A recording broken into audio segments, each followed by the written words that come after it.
This is a story of spirits, bereavement and tricks. Central Leeds, a member of the Inside Out team wearing a secret camera, is on their way to film a man who says he is a phone link to the dead. I hear the spirit world, they talk to me. It's as natural as breathing. My hand, I'm going to tell you about my hand. Can you see this? This is Stephen Holbrook, and that's his stiff left hand. It's like wood. Sometimes it turns blue. It's a sign that Archie, Stephen's dead spirit guide, is on the psychic phone. The fifth way to do it my way. Stephen says he channels messages just like a phone, but he reverses the charges and his audience pays premium rates.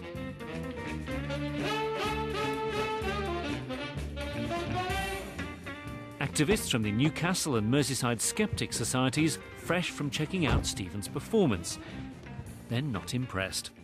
He doesn't speak to the deceased. He is about as clairvoyant as a teapot. Overall, I would argue that Stephen Holbrook is not psychic. So, who is right? Stephen Holbrook, who says he genuinely can hear the spirits, and who claims that his powers prove there is life after death? Or the skeptics, who say he is an entertainment performer using magician's tricks? It's important because if Stephen's phone carries nuisance calls and Archie and the spirits aren't real, there's a problem with the law. If a trader gives false information or misleading information to consumers and that causes people to do something they would not otherwise have done, such as buying a ticket or travelling to an event, then there could potentially be a criminal offence. Some mediums say the performance is for entertainment purposes only. Is that sufficient? If he's actually saying, I am an entertainer, I am a magician, I'm using cold reading techniques and I cannot actually speak to the spirit world, then that's what he needs to say.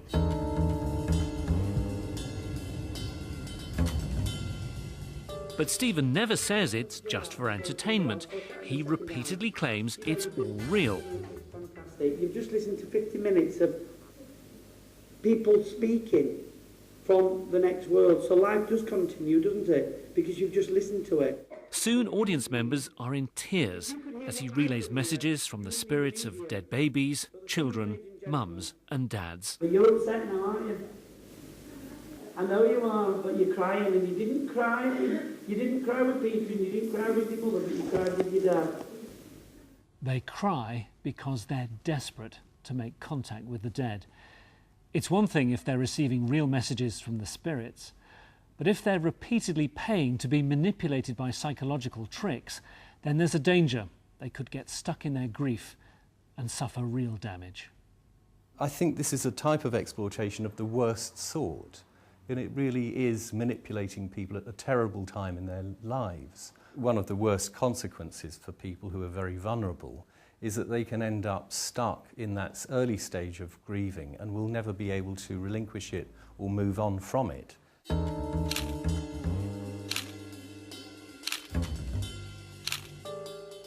But I'm going to say this to you, sweetheart. Back in Leeds, a large part of the performance consists of Stephen asking questions. Sometimes he appears to get it right. Is your mother-in-law in the spirit world? Did she have to go into hospital, sweetheart, before she passed away? Or into a home? But often he gets it wrong. Somebody lost their dad. It's to do with the brain. This is, I think this is a tumour or is it an aneurysm? I don't know. Quickly, somebody knows what I'm talking about. Stephen performs all over the north, doing more than 20 shows a month, 9 months a year. His website is full of testimonials from satisfied customers. Thank you so much for the wonderful message you gave to us in Middlesbrough. At Bolton Masonic Hall, I was in shock. He confirmed that my dad knew he was going to die. But he also has his critics. I thought that the advert was done sensical, laughable, and then I got quite cross about it, knowing that the sort of people, the vulnerable types of people that would be attracted to this, not just attracted to it, but parting with their hard-earned money. I think it's disgraceful. Stephen was the first medium Emma Marsh and 3 of her students had ever seen. The kind of questions he would ask would be very, very general, he would say, "Why is February important to you?" And I was staggered at that kind of question. Well, February could be important for any number of reasons. People would be supplying him with the information, not the other way around. Ellis told Stephen about a dead boyfriend. Stephen told Ellis what his spirit was saying. He spoke a lot about the funeral. He said that the funeral rocked and that thank you for the flowers that I had sent to them. He also spoke about that my boyfriend loved me and that he cared for me. But Ellis's dead boyfriend never existed. My boyfriend isn't dead and none of my boyfriends in the past have died. Meanwhile in Leeds, Stephen is seeing dogs. Did you ever have a cross Jack Russell Terrier? It was you. But when he gets a no, he changes tack and quickly picks someone else. Sorry, because your mum pushed in, the dogs come back with her.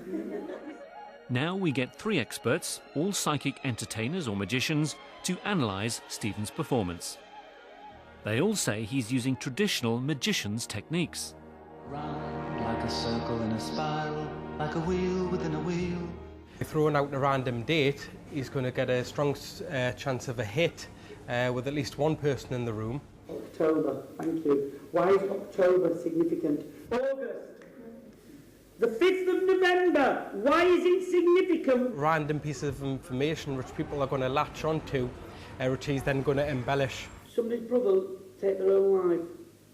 Somebody lose their brother. Yes or no? It's taken a little bit of information, scattering it around to a big audience, to a big group of people, and finding that one person who seems to give something off. They say Stephen's practising cold reading, an entertainer's way of finding out personal details through clever questioning. You look at someone and you read their micro-expressions, their inflections, and work out statistically what's most likely for that kind of person. Do you know what? Like inheriting jewellery. 2 rings, sweetheart. 2 rings. Have you got them both? Yeah. Good, she wants them back. The second is a strategic approach where you just say things and they apply to everyone. You know the house you live in? It's beautiful. He goes straight away from just answer me yes or no, and then he goes all the way through the process, asking open-ended questions where they actually feed him. At the end of this engagement with this guy, the audience will walk away believing that he asked no other questions and people only answered yes and no. Now Kennedy shows how easily it's done. He asks people to write down the name of somebody they haven't seen for a long time. If you could read my mind, love, what a tale my thoughts could tell you. Kennedy will tell them the name using classic magician's tricks, but he also guesses their personal details using cold reading. The person you're thinking of, is that a person who's younger than you? Yes. Yeah. Was this almost like a son type figure? Yes. Yes. Has your son passed on? Yes. Okay. Don't want you to get upset. No. Okay. It's like Damien or Daniel or something like that. Is it one of those? Yeah. Daniel. Daniel. Okay. Yeah. Okay.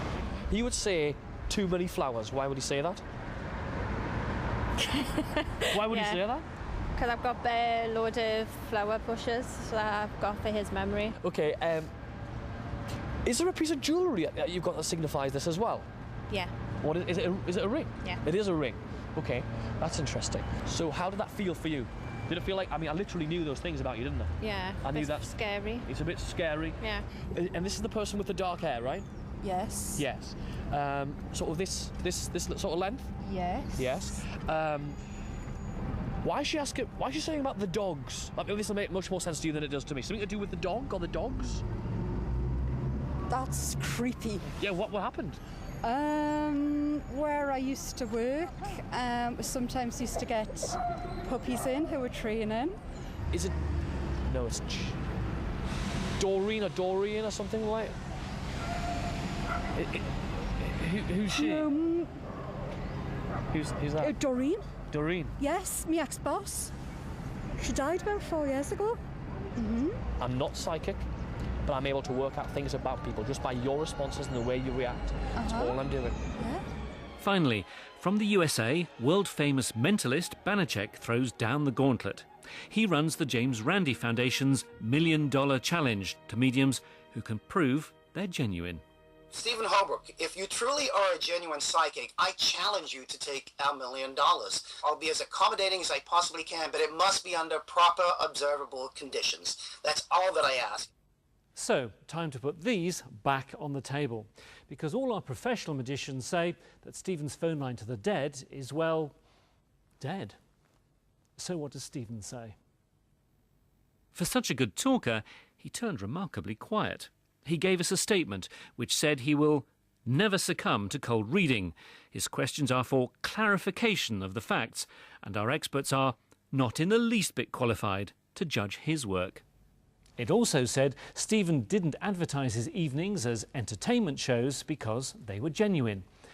Yet whilst he was telling us that, he changed his website to say they were in fact for entertainment only. He wouldn't explain that contradiction. Yet stranger still were the messages he received on the psychic phone from Ellis's fictional dead boyfriend. Remember, the one she made up? My boyfriend isn't dead and none of my boyfriends in the past have died.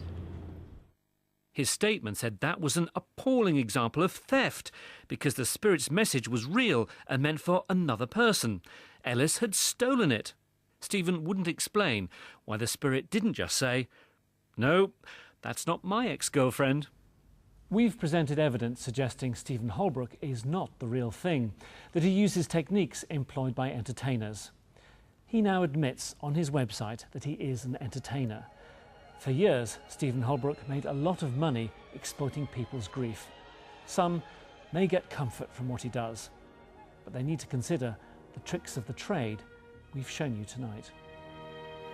And on my blog this week, I've written about the techniques used by the street magician to get those astonishing results. Just go to bbc.co.uk/Chris Jackson.